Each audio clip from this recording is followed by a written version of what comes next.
So next, antenna analysis. So how to do the antenna analysis?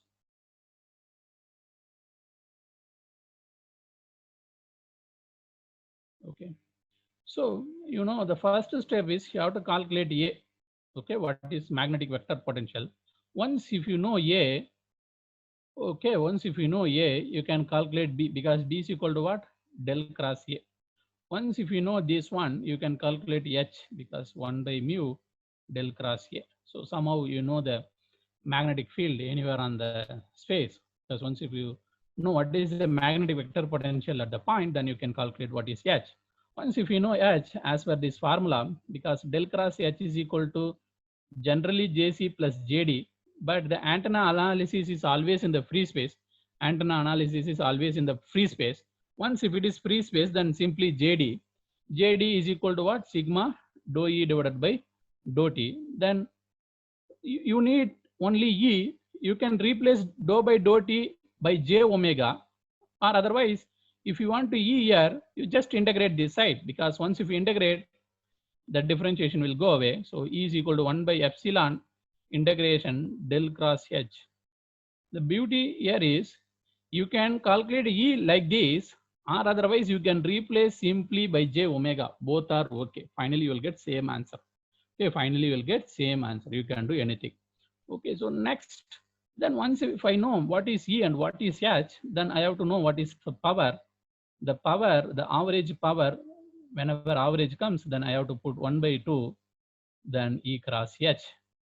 E cross H, because once if I know the direction of E and H, that will give you the direction of power.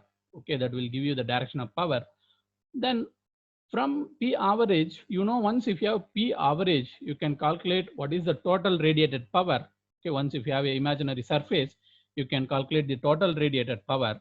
From total radiated power, see, total radiated power, we used to mention like this.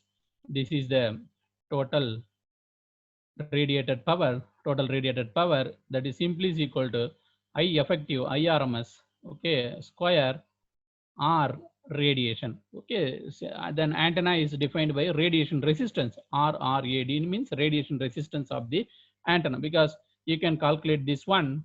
Okay, then once if you know how much current you are feeding, then what is the RMS value of the current, then you can calculate the radiation resistance of the antenna. Wait for 1 minute, please. Radiation resistance, because high is in your hand, because you are feeding the current to the antenna. So then you can calculate the radiation resistance of the antenna. So then once if you know the radiation resistance, then if antenna means, you should know what is the directive gain. Okay, directive gain gives you in which direction your antenna is actually radiating, because this is function of angle. Then once if you calculate DG, then it's clearly giving you the picture of in which direction the antenna is actually concentrating its power. That's directive gain. Then you can calculate the maximum directive gain, that is directivity. So antenna is radiating on some particular directions, but among the direction, in which direction there is maximum power, in which direction there is maximum power, that is D naught. Okay, then you should know what is BW. Okay, what is BW? BW means beam width. Okay, beam width. Then next, again, W radiated, already mentioned. Okay, W radiated. So these are all the parameters that you should know for any antennas.